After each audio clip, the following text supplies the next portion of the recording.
திருமண மண்டபத்தை பவனின் குடும்பம் அடைந்தபோது விரல் விட்டு எண்ணிவிடும் அளவே கூட்டம் இருந்தது. பவனுக்கு நினைவு தெரிந்து அவன் போகும் முதல் திருமண நிகழ்ச்சி இதுதான்.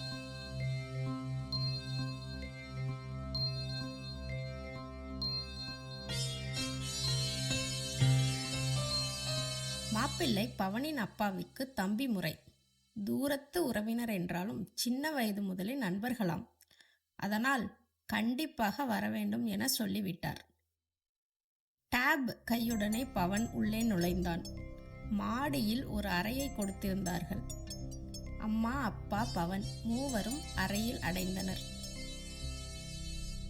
போகும் வழியில் சிலர் விசாரித்தனர். அறைக்கதவு தட்டப்பட்டது. திறந்தால் ஒரு சிறுவன் நின்று கொண்டிருந்தான். பவனை பார்த்ததும் சிநேகமாக சிரித்தான்.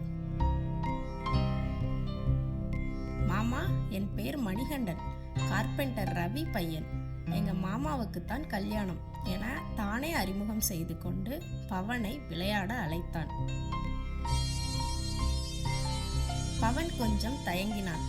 அவனுடைய அம்மா, போய் விளையாடு, ஆனா மண்டபத்தை விட்டு வெளியே போகக்கூடாது என்று கூறினார்.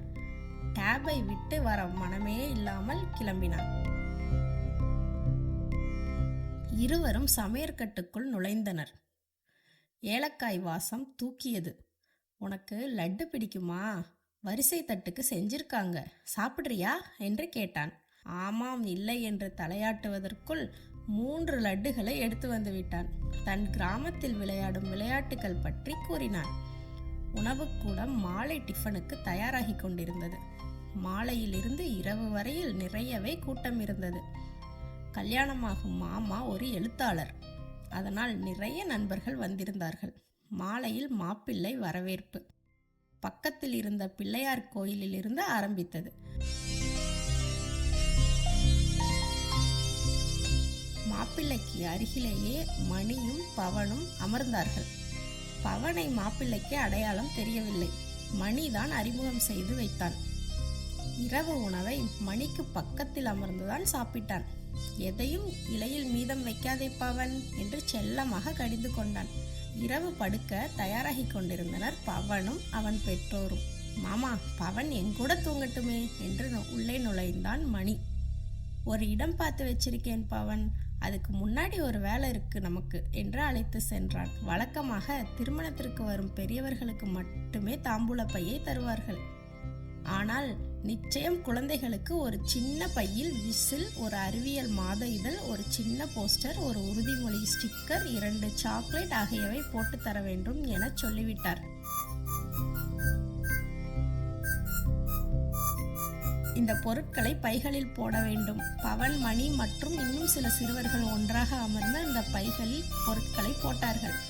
பெரியவர்களுக்கான தாம்பூல பையில் பாக்கு, தேங்காய், வெற்றிலை போடப்பட்டது.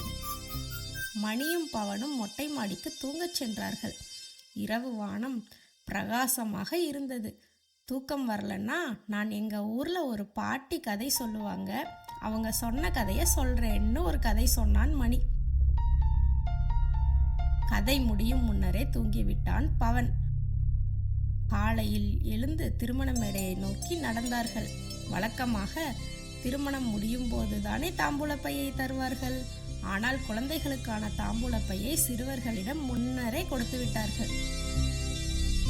மாப்பிள்ளை தாலி கட்டும் போது மேளச்சத்தத்தை விட மேடையில் சிறுவர்கள் அடித்த விசில் சத்தமே அதிகமாக கேட்டது.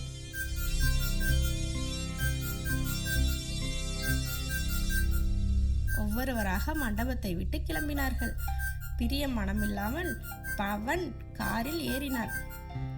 மணி அவன் கிளம்பும் போது 2 கமரக்கட்டை கையில் திணித்தான்.